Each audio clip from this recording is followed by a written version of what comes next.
Welcome to Up the Turnpike, your source for New York Islanders content, both here on YouTube and over on Patreon, where we have our podcast that's twice a week. So sign up today at patreon.com/uptheturnpike.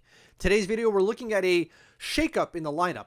It's specifically trying to get one player going again, and that's Brock Nelson.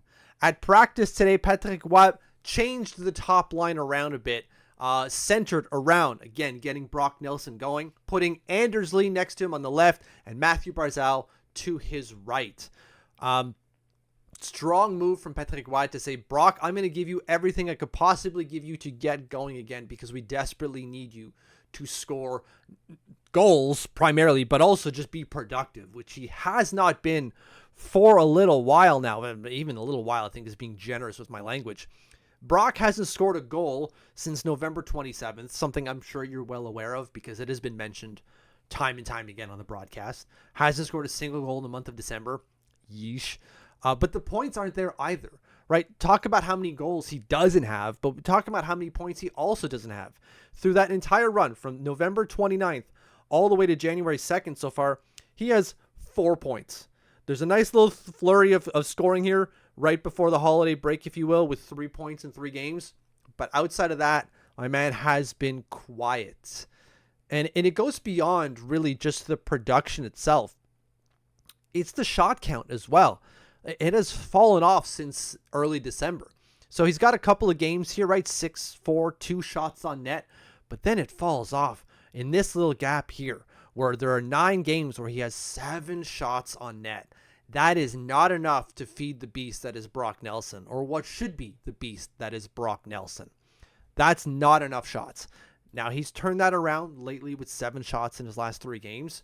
But Patrick Roy is saying, we need to do more to facilitate this. You might be trending in the right direction, but we need to give you more to just kind of get you over that line, which is why he put him with Andersley and Mathew Barzal.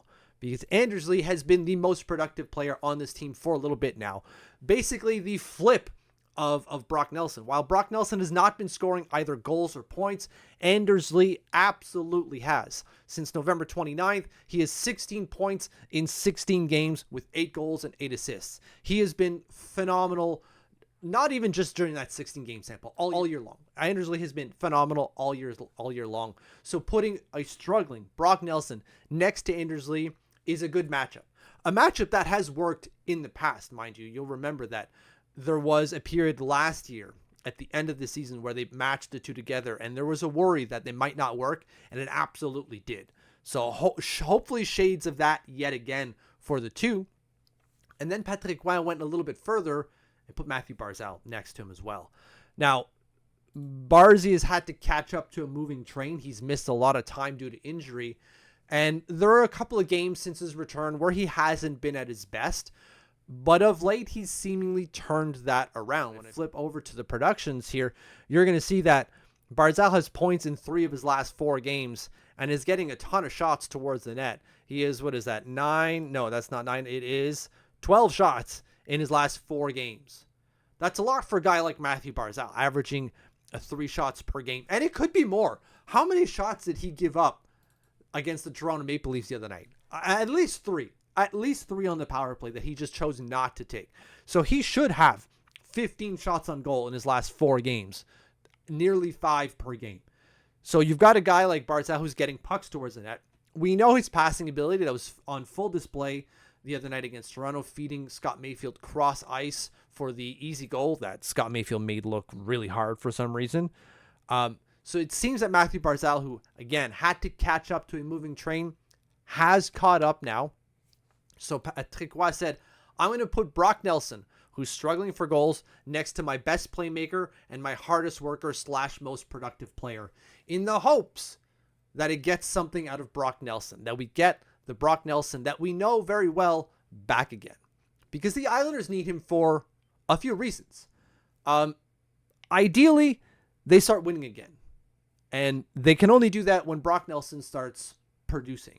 So if they want to get back into a playoff race, if they want to get back towards where there's actually hope in the immediate future, they need Brock Nelson to be doing something. So to get him going again is a big step in that direction, if they can get him working again. Step 2 is a little bit more, negative, if you will. But they need Brock Nelson to produce again if they're going to trade him. Because if they're going to get full value for Brock Nelson, they need to show him off to say, look, he is this 30-goal scorer, 60 to almost 70-point center. They need to show that off by the trade deadline. Now, he's got the stats to say that he has done it multiple times, so his trade value won't drop too far, but it is dropped enough right now where you got to build that back up if you're going to actually trade him at the trade deadline, assuming we get into that position, which we are right now. So there's two reasons why they need Brock Nelson going. There's the one obvious one, if they want to win again, and there's the one that they're not going to tell anyone out loud, but they definitely need him to start producing if they're going to get maximum value for him at the trade deadline. So strong move by Patrick Roy to match up Brock Nelson with his best playmaker and his best player right now to get Brock Nelson going. Fingers crossed that it works for either of those two reasons that I listed out, whichever one you prefer. Wink, wink. I think we all know which one. So let me know what you think in the comments below. Hit that subscribe button. It helps us out so much. You have no idea. And hit the like button as well. Thank you for watching. Thank you for following. And we will see you next time.